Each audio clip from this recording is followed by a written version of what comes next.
Nicolas মাদুরোকে নাটকীয়ভাবে আটকের পর লাতিন আমেরিকার রাজনৈতিক মানচিত্রে যে কম্পন শুরু হয়েছে তার তীব্রতা এবার আছড়ে পড়েছে কলম্বিয়া ও কিউবার উপকূলে। ভেনেজুয়েলার সফল অভিযানের রেশ কাটতে না কাটতেই মার্কিন প্রেসিডেন্ট ডোনাল্ড ট্রাম্পের তর্জনী এখন কলম্বিয়ার দিকে। রোববারের গভীর রাতে মাঝ আকাশে এয়ারফোর্স ওয়ানে সাংবাদিকদের মুখোমুখি হয়ে ট্রাম্প যে বার্তা দিয়েছেন তাতে দক্ষিণ আমেরিকায় মার্কিন সামরিক হস্তক্ষেপের এক নতুন ও ভয়াবহ ইঙ্গিত পাওয়া গেছে।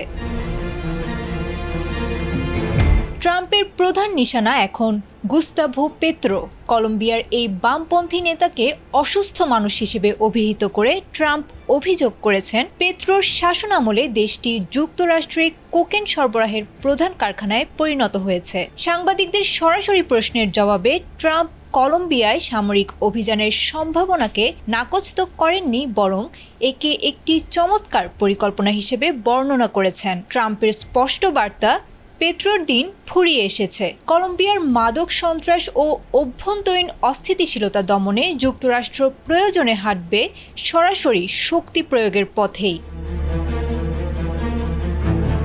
কলম্বিয়ার জন্য সামরিক অভিযানের ইঙ্গিত দিলেও কিউবার ক্ষেত্রে ট্রাম্পের রণকৌশল ভিন্ন। ট্রাম্পের মতে কিউবার কমিউনিস্ট শাসনের পতনের জন্য হয়তো গোলা বারুদের প্রয়োজন হবে না। ভেনেজুয়েলার তেল সহায়তা বন্ধ হয়ে যাওয়ায় দ্বীপ রাষ্ট্রটি এখন কার্যত দেউলিয়া।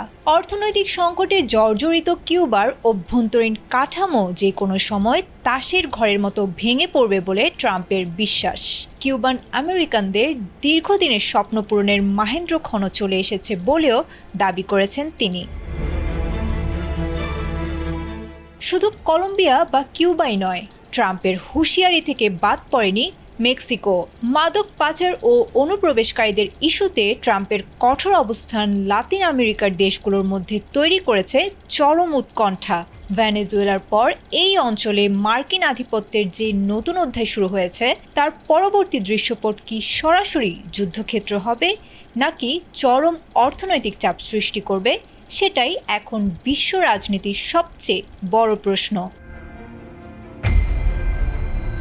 Desk report, ATN Bangla.